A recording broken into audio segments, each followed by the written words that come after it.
هەڵپەرچێ چییە؟ هەڵپەرکەی کۆبانیە. کۆبانی؟ بەڵێ. تۆ خەڵکی شوێی؟ خەڵکی عەفرینم ڕۆژەوە. کوردستانی ڕۆژەوە. عەفرین هەڵپەرچێتان نییە؟ بەڵێ هەیە، زۆرم هەیە. هەیە. بەڵێ. ئەی چۆنەوەی کۆبانی هەڵەپەڕنیەوە؟ چونکە ئێمە کورد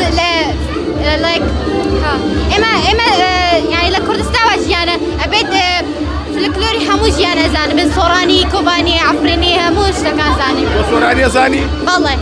زۆر جوان؟ زۆر جوان. چەند ساڵە سەرقاڵی هەڵپەرچێی؟ وەڵا ئەمە بوو ساڵێک و نیو.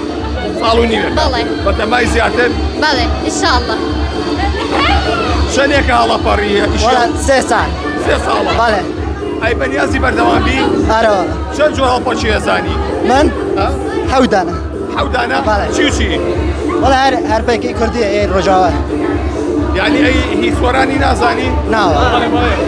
با سلااوێک بۆ مەزلوم کۆبانی بشینم لە سلێمانی حتا بۆ کۆبانی سلااو بۆ مەزلوم کۆبانی. سپاس بۆ تۆ. تۆ چەند جۆر هەڵپەرچی ئەزانی؟